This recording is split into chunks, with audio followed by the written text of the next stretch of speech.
High above the dark current-swept waters of the Orava River rises Orava Castle, a fortress that appears less constructed than grown from the living. Limestone beneath it, perched dramatically on a vertical cliff in northern Slovakia. This medieval stronghold commands the valley with an authority shaped by centuries of war, politics, and survival. For global audiences, the castle is inseparable from Nosferatu, the silent era masterpiece that immortalized its silhouette. As the lair of Count Orlok, yet beyond its cinematic shadow lies a far deeper story, one carved into rock, layered in stone, and preserved through turbulent European history. What is truly inside? This fortress is not merely a setting for horror, but a complete medieval ecosystem of defense, administration, faith, and adaptation. Its foundations were laid in the 13th century, following the Mongol invasions that devastated Central Europe, when King Belafor of Hungary initiated a vast program of stone castle construction across the Kingdom of Hungary. The goal was clear: replace vulnerable, wooden fortifications with enduring stone citadels positioned at strategic trade routes and river crossings.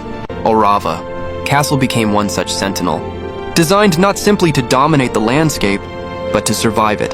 From its earliest incarnation, the fortress evolved vertically, rising in tiers from the cliff face in a configuration that maximized defense, while minimizing exposure. The result was a complex of 154 rooms distributed across lower, middle, and upper wards, each level progressively more secure than the last. Inside these chambers unfolded centuries of military vigilance, administrative governance, and daily human life intertwined with the harsh realities of medieval geopolitics. The lower castle formed the operational backbone of the fortress, where practical necessities sustained endurance in times of siege and peace. Alike storehouses lined with thick stone, walls preserved grain, dried legumes, and salted meats capable of feeding garrisons through prolonged blockades. Vaulted cellars maintained consistent temperatures, shielding supplies from summer heat and winter frost. Stables housed horses, essential for patrols and communication across the valley, while blacksmith workshops echoed with the rhythm of hammer against iron as tools, weapons, and armor were forged or repaired. Gates reinforced with iron bands and heavy beams created formidable entry points, designed to funnel attackers into narrow choke passages, overlooked by arrow slits and murder holes above.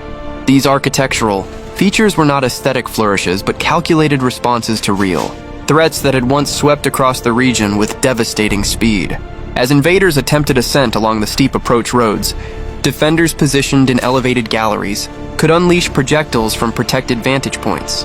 Inside the lower ward, administrative offices managed taxation, regional disputes, and logistical coordination linking surrounding settlements to the authority embodied by the castle's stone mass. Every corridor and courtyard functioned as part of a defensive network integrated seamlessly with the cliff itself. The limestone foundation served both as structural anchor and natural barrier, making large-scale siege engines nearly impossible to deploy effectively against its walls. In times of stability, the lower castle bustled with routine labor, servants transporting provisions, artisans maintaining equipment, and messengers arriving with sealed documents detailing political developments. Beyond the horizon, this dynamic interplay between preparedness and daily life reveals that what lies inside Orava Castle is not static antiquity, but a record of constant adaptation to shifting historical pressures. Ascending into the middle castle, the atmosphere transitions from utilitarian to semi-residential, spaces where authority and domesticity intertwined. Here, noble representatives and high-ranking officers occupied chambers equipped with fireplaces capable of warming thick-walled rooms during severe Carpathian winters. Gothic arches framed interior doorways, while small but carefully positioned windows allowed light to filter into corridors without compromising defensive strength. A chapel stood as spiritual center, its altar oriented according to ecclesiastical tradition and its stone vaults echoing with chants during religious observances. Faith in the medieval period was inseparable from governance, and the chapel's presence within fortified walls symbolized divine sanction reinforcing temporal authority. Walls at this level were reinforced to withstand both battering rams and emerging artillery. Technologies as gunpowder weaponry gradually transformed European warfare. Adaptations included thicker masonry sections and the introduction of rounded bastions designed to deflect cannon fire rather than absorb it directly. Storage rooms nearby housed crossbows, arrows, and later early firearms, reflecting technological transition over generations. While the lower castle sustained material survival, the middle ward balanced protection with representation. Hosting emissaries required chambers that projected stability and prestige even amid uncertainty. Ceilings crafted from seasoned timber softened the austere stone environment, and limited decorative elements hinted at Renaissance influence as centuries progressed. The middle castle thus embodies architectural evolution, responding not only to military necessity but also to cultural aspiration. Inside these halls, legal disputes were resolved, alliances negotiated, and regional policies determined, linking the fortress intimately to broader political currents. Flowing through Central Europe, the upper castle crowns the cliff like a final assertion of dominance, containing the most secure and symbolically potent spaces within the complex, accessible only through successive gates and steep stairways. It served as final refuge should outer defenses fall. Private chambers here provided relative comfort, compared to lower levels, with larger hearths, improved insulation, and commanding views of the valley below. From these vantage points, administrators could monitor trade, caravans navigating along the Orava River, and anticipate potential threats approaching through forested passes. The psychology of elevation reinforced hierarchy. Those dwelling highest literally occupied the apex of power. Within these rooms, archival documents were stored in wooden chests, detailing land grants, tax records, and diplomatic correspondence that shaped the economic landscape of the surrounding region. Although time has erased many original manuscripts, the architectural spaces remain as silent witnesses to decisions that influenced generations. In certain upper chambers, narrow, spiral staircases wind tightly within tower walls, designed to disadvantage right-handed attackers ascending upward while allowing defenders above greater freedom of movement. This subtle defensive geometry reveals strategic thinking embedded directly into circulation patterns. What appears romantic to modern visitors was once calculated survival logic. The interplay of stone, wood, and iron in these upper rooms demonstrates craftsmanship adapted to environmental constraints and available materials.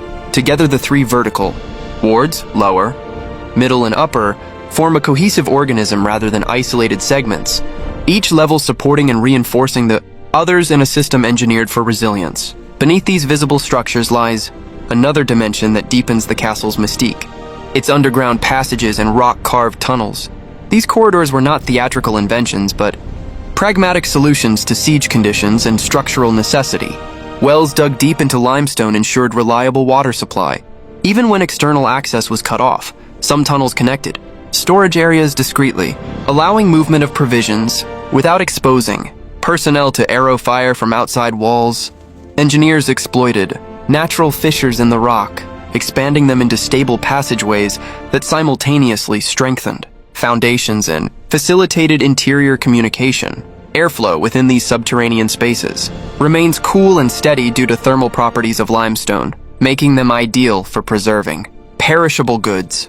The acoustics inside these tunnels dampen sound dramatically, an effect that later filmmakers would find atmospherically compelling. During siege scenarios, such enclosed passages could serve as fallback routes or last resort escape channels, though many were carefully concealed to prevent enemy discovery. In some cases, blocked entrances visible today reflect strategic decisions made centuries ago to eliminate vulnerabilities once political. Landscapes changed. Above-ground defensive bastions extended outward from walls to eliminate blind spots, creating interlocking fields of fire against scaling. The castle's cliffside location already provided formidable natural defense, but these additional measures amplified security through redundancy. What lies inside the fortress is therefore inseparable from what lies beneath it, an intricate network of stone shaping both visible architecture and hidden support systems. Essential for survival, centuries of noble stewardship transformed the castle from purely military installation into residence reflecting evolving artistic tastes. Renaissance and later, Baroque influences introduced subtle ornamentation without compromising defensive integrity. Window frames acquired decorative flourishes. Interior walls displayed fresco remnants adding color to austere stone. Wooden galleries bridged sections of the complex, facilitating protected circulation during inclement weather.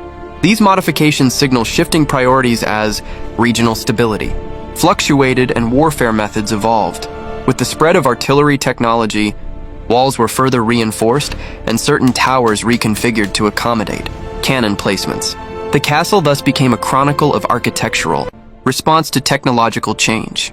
Fire outbreaks at various points necessitated reconstruction efforts that left discernible differences in masonry coloration, providing historians with clues to chronological development.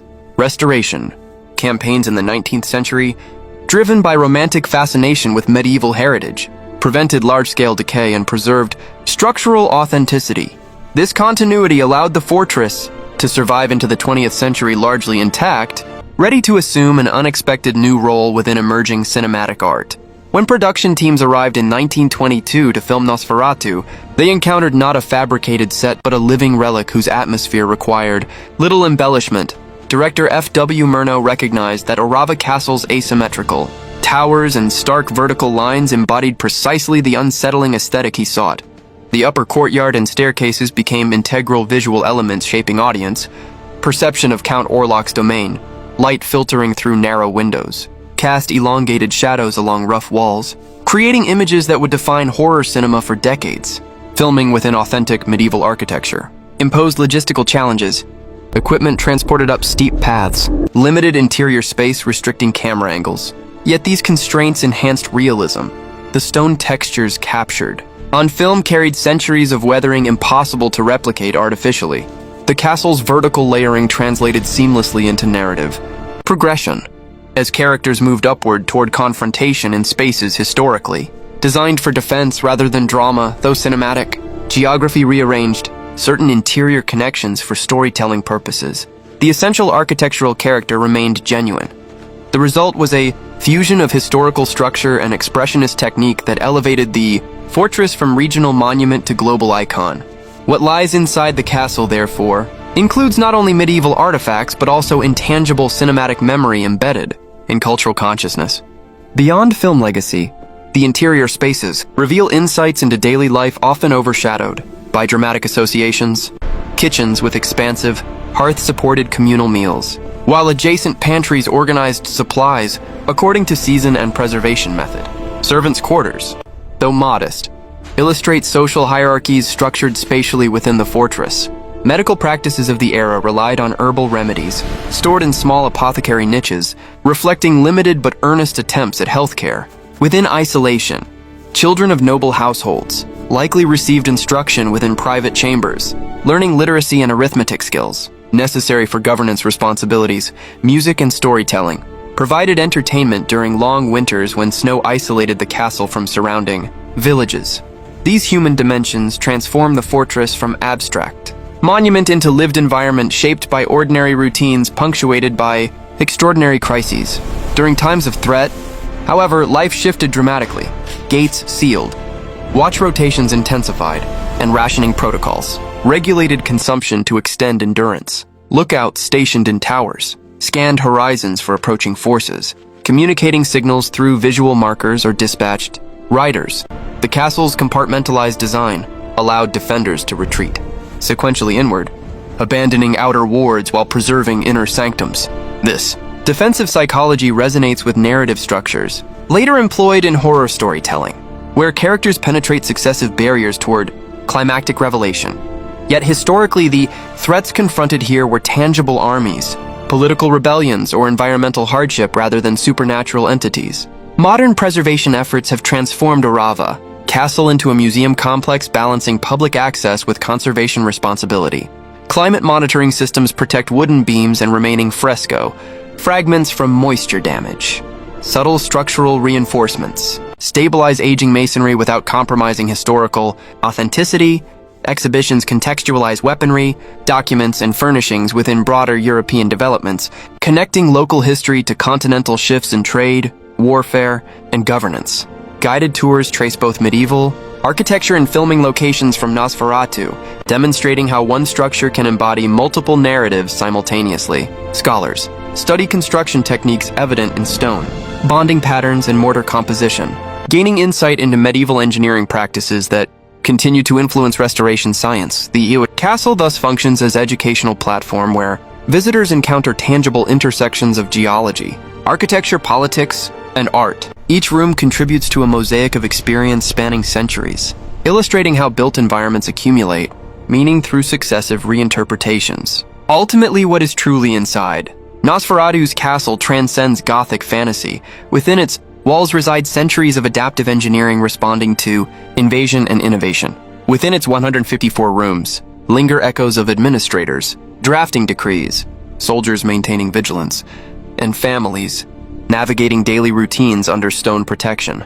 Within its tunnels flow practical solutions to siege conditions carved patiently into limestone. Within its chapels reverberated prayers seeking divine favor amid uncertain times. Within its towers evolved responses to artillery and shifting military doctrine. Within its courtyards, cameras once captured shadows that redefined cinematic horror for global audiences. Orava Castle stands not merely as backdrop for a silent film, but as enduring testament to human resilience, creativity, and reinvention.